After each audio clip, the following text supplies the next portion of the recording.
अस्सलाम वालेकुम दोस्तों, टीम वकार की तरफ से आज के इस लेक्चर में मैं आपको टेक्निकल एनालिसिस के बारे में स्टार्ट ऑफ करूंगा और इसका ओवरव्यू दूंगा। ठीक है। तो सबसे पहले मेरे दोस्तों, अगर आप लोगों ने ट्रेडिंग व्यू पे अकाउंट नहीं बनाया हुआ तो ये नाम है, ये वेबसाइट है, इसको गूगल कर लो, tradingview.com लिख लो। ये यहाँ पे जाके अकाउंट साइन अप कर लो आप। ठीक है। साइन अप करने के बाद आप जो है क्रिप्टो करेंसीज के सारे एनालिसिस कर सकते हो, टेक्निकल वाले। ठीक है, टेक्निकल एनालिसिस कर सकते हो। मूविंग ऑन, टेक्निकल एनालिसिस होता क्या है? अगर ये बेसिक इसकी डेफिनेशन पूछे भाई, तो ये टेक्निकल एनालिसिस आपको बेसिकली किसी भी कॉइन के बारे में, किसी भी चीज़ के बारे में, जिसका भी टेक्निकल एनालिसिस आप कर रहे हो, बिटकॉइन, इथेरियम वगैरह वगैरह, गोल्ड का भी कर सकते हो, दूसरी चीज़ों को भी कर सकते हो। तो जो भी आप चीज़ कर रहे हो वो आपको क्या बताता है, किसी भी एसेट की, क्रिप्टो की, उसकी हिस्ट्री, हिस्ट्री हो गया उसका पास्ट, और प्रेडिक्शन। इन दोनों चीज़ों के बारे में वो आपको पैटर्न और साइकोलॉजिकल कंडीशन बताता है। ठीक है। मार्केट में आपको ये समझना होता है, क्योंकि देखें ये कोई जॉब नहीं है, इसको समझाने के लिए बता रहा हूँ कि कोई जॉब नहीं है। जॉब में होता है ना भाई, आपको आपने एक चीज़ सीख ली, वही चीज़ आपने 9 to 5 करनी है। लेकिन एक जब आप बिजनेस में होते हो तो वहाँ पे आपको लेट से 24/7 जो है कुछ ना कुछ नया ऊपर नीचे हो जाता है, कोई नया चैलेंज आ जाता है, कहीं नया आपको कुछ करना पड़ता है, कुछ करना पड़ता है। तो आपका एक माइंडसेट जो है एक्टिव होना चाहिए।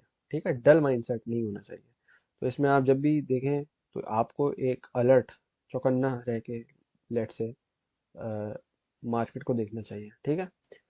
तो ज़रूरी नहीं है कि जो कल हुआ था वैसी ही मार्केट आज हो, या वैसी ही मार्केट 10 दिन के बाद हो। तो ये मेरा कहने का बेसिकली मतलब है, हर रोज़ मार्केट नई होती है और इंसान को मार्केट के साथ अडेप्ट करना होता है और मार्केट के साथ चलना होता है। ठीक है जी।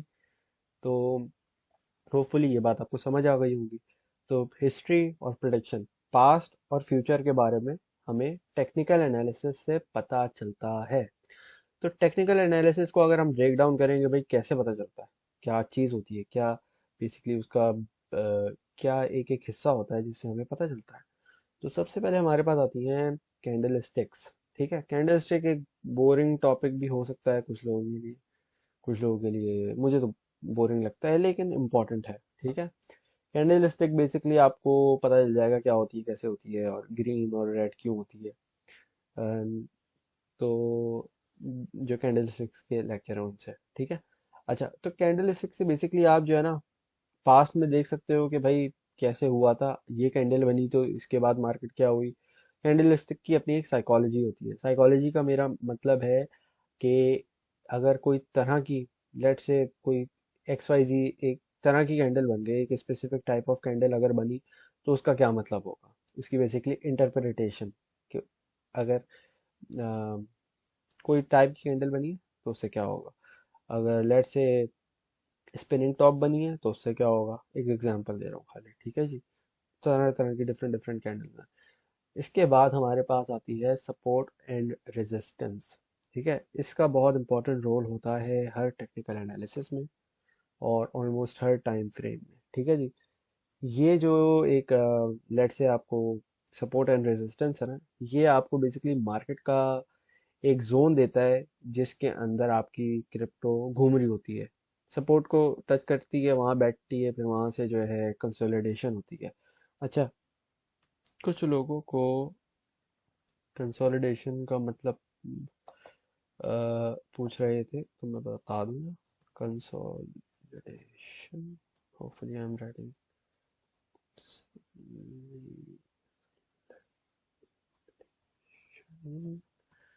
थी थी मैंने इसकी स्पेलिंग लिखी है, नहीं।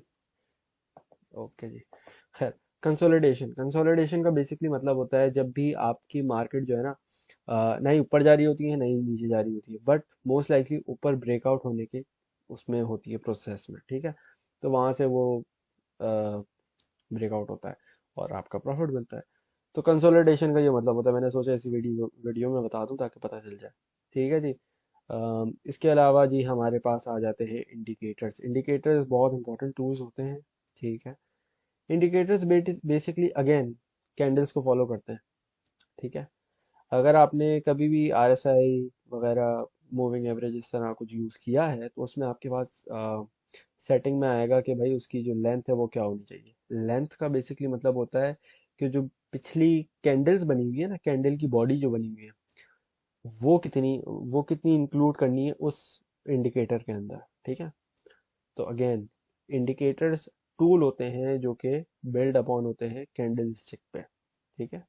कैंडल स्टिक के पैटर्न्स पे नहीं, सिर्फ कैंडल स्टिक पे। और जी इसके अलावा टाइम फ्रेम्स, ठीक है। टाइम फ्रेम्स बहुत इंपॉर्टेंट चीज़ है। अगेन, आपको जब भी अगर आप स्विंग ट्रेड्स ले रहे हो, आपकी लेट से एक हफ्ता ट्रेड खुली हुई है, 10 दिन खुली हुई है, जो भी, कुछ लोग ऐसा करते हैं कि भाई वीकली के वीकली नहीं, डेली या 3 डे की चार्ट्स देखते हैं, ट्रेड्स खोल के रखते हैं, उनके 2-2 महीने ट्रेड्स खुली रहती है, और वो यहाँ से शुरू होते हैं, नीचे से वो ऊपर तक जाता है, और उनकी वो प्रॉफिट चल रहा होता है। उनको छोटी मोटी फ्लक्चुएशन से फर्क नहीं पड़ता। अब अगेन डिपेंड करता है, हर बंदे का पोर्टफोलियो अलग है, हर बंदे की सर्कमस्टांसेस अलग हैं, हर बंदा अपनी तरीके से जो है वो मैनेज करता है सारी चीज़ें, ठीक है जी। तो टाइम फ्रेम्स, मेरा कहने का मकसद है कि टाइम फ्रेम्स बहुत इंपॉर्टेंट चीज़ है। जो चीज़ 15 मिनट के टाइम फ्रेम में आपको नज़र आए, वो जाहिर सी बात है नहीं नज़र आएगी आपको 1 डे के टाइम फ्रेम में, क्योंकि कहाँ 15 मिनट, कहाँ 24 घंटे। और इसी तरीके से 24 घंटे के बाद आता है वीकली, वीकली के बाद आता है मंथली। मंथली भी बहुत इंपॉर्टेंट। मंथली वाली जो कैंडल्स होती हैं, अगेन हम कैंडल स्टिक्स की बात कर रहे हैं, तो टाइम फ्रेम जो है वो भी आपके काफ़ी मैटर करते हैं, ठीक है जी। और टाइम फ्रेम्स का बेसिकली मतलब होता है, जब अगर लिखा हुआ हो ना 5 मिनट, तो वो 5 मिनट की एक कैंडल दिखा रहा होता है आपको। 1 घंटा अगर लिखा हुआ है टाइम फ्रेम पे, तो वो 1 घंटे की एक कैंडल बनी हुई होगी कि भाई 1 घंटे में इस कैंडल की किस तरह की मूवमेंट हुई, और फिर जो उसका पैटर्न बनेगा, फिर उससे क्या आप प्रिडिक्ट कर सकते हो आप अगले घंटे में, ठीक है। इसी तरीके से ऑब्वियसली पिछली अगर 10 कैंडल अगर आप देख रहे हो, और 10 कैंडल आपको बुलिश नज़र आ रही है या बेरिश नज़र आ रही है, जो भी, तो उससे आप आगे का भी प्रेडिक्ट कर सकोगे भाई आगे क्या हो रहा है, नीचे जा रही है, ऊपर जा रही है मार्केट, क्योंकि आपके पास टूल है, ठीक है जी।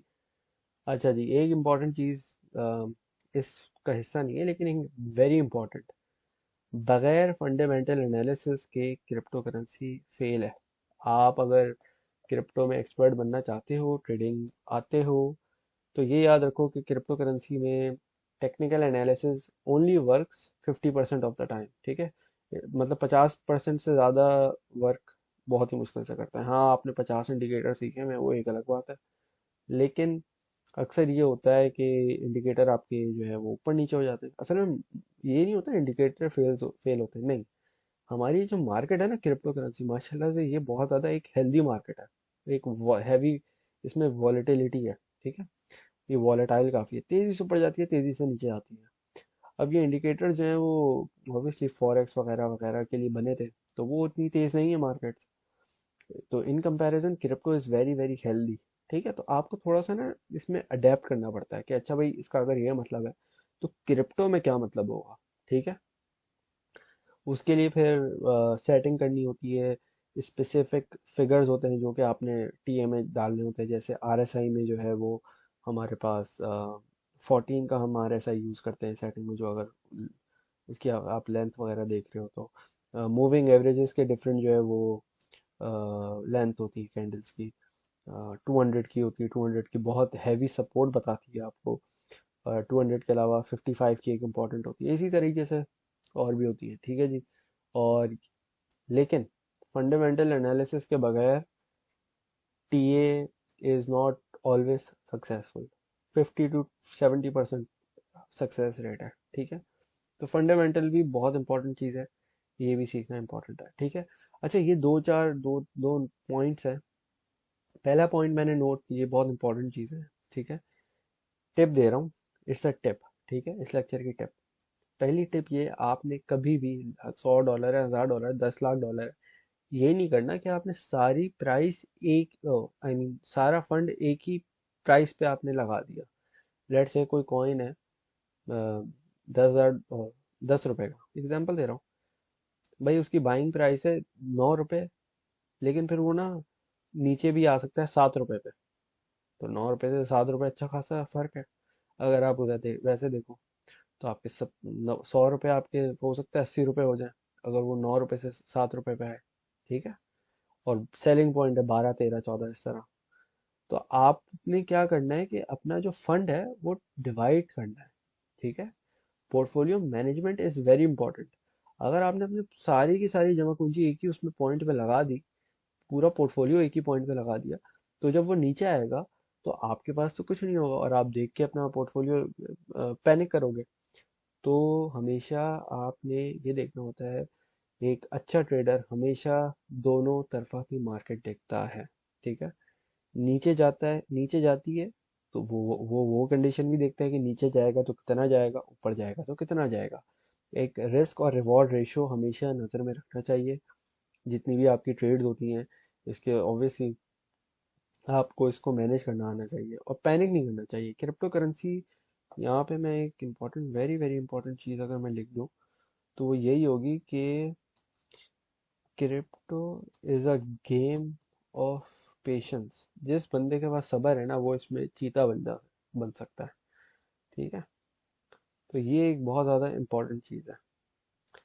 इसके अलावा हमारे पास एक और जो बहुत इम्पोर्टेंट रूल है, TA wise, technical analysis wise, वो ये है कि never only use a single indicator for any trade. भाई आपको 110% भी श्योर है ना एक इंडिकेटर का, आपने at least at least at least use 3 indicators. मैं ये नहीं बोल रहा कि अभी यहाँ पे 3 इंडिकेटर देखो और आप एंट्री ले लो, नहीं। इसके अलावा आपको एक्सपीरियंस भी चाहिए होता है और इसमें प्रैक्टिस भी चाहिए होती है। कॉपी पेन पेपर से, pen use pen and paper, use pen and paper to practice, ठीक है। Let's say take 10 trades for practice. मतलब आपने कोई भी एक प्रिडिक्शन की, पेन पे लिख दिया बाय एंड सेल, ठीक है। बाय एंड सेलिंग का पॉइंट लिख दिया। भाई आपने लिखा मैंने 10 रुपए में खरीदा, एग्जांपल दे रहा हूँ खाली समझाने के लिए, 10 रुपए में खरीदा, 12 रुपए में बेचा। कोई दूसरा कॉइन आया, आपने 50 रुपए में खरीदा, 55 पे बेचा, फलाना फलाना इस तरह करके किया। एट दी एंड अगर आपका सक्सेस रेट ज़्यादा है, if your success rate is over 70%, 70%, मतलब अगर आपने 10 ट्रेड लिए उसमें से 7 ठीक है, ठीक है, 7 ठीक है, तो उसमें से फिर आप क्या कर सकते हो, छोटे से फंडे थोड़ा सा, 5% अपने पोर्टफोलियो का। लेट्स से अब अगर आपके पास $100 है, $100 में $5 वो बाइनेंस एक्सेप्ट नहीं करता। अगर आप बाइनेंस में ट्रेडिंग करें वो $10 बोलता है, ठीक है। तो $10 अगर आपके पास हैं तो आप $10, $11 कर लो, $11 की एक ट्रेड ले लो। लेकिन क्या, उसको कंफर्मेशन आपने कम से कम 3 इंडिकेटर्स यूज करने हैं, ठीक है। ये चीज़ बहुत इंपॉर्टेंट है।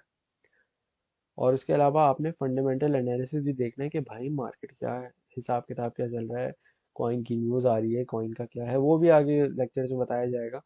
लेकिन ये बस होपफुली इससे गाइडेंस के लिए बता रहा हूँ कि ये जो चीज़ है ना, एटलीस्ट यूज 3 इंडिकेटर्स, और कभी भी एक इंडिकेटर को देख के ट्रेड नहीं लेनी है आपने, ठीक है। Never use only a single indicator for any trade. और ये प्रैक्टिस के लिए आप देख लो, पेन पेपर पे लिखो, take 10 trades for practice, buy and sell note down करो, सक्सेस रेट है, then take then take one one small trade of one take small one small trade. हाँ बस, $10 की ले लो, $11 की ले लो। हाँ, आपके पास $2,000 का फंड है तो आप उसमें $50 यूज कर लो। ये नहीं कि $2,000 तो उसका 10% यूज करना है, नहीं। जितना छोटे से छोटा हो ना, पहले आप प्रैक्टिस करो, ठीक है। प्रैक्टिस होगी तो आपको उससे एक कॉन्फिडेंस भी आएगा और उसको उससे आपको जो है ना मार्केट की समझ भी आएगी कि होता क्या है सारा हिसाब किताब। और पैनिक नहीं करना आपने। ये लिखा हुआ है ना, crypto is a game of patience. सब्र है तो यहाँ पे आपको फ्रूट रिवॉर्ड अच्छा मिलेगा, ठीक है जी। तो होपफुली समझ आ गया होगा। नेक्स्ट लेक्चर्स में आपको इंडिकेटर्स वगैरह, कैंडलस्टिक वगैरह, सपोर्ट रेजिस्टेंस वगैरह के बारे में भी पता चल जाएगा। Thank you very much for watching. अल्लाह हाफिज़।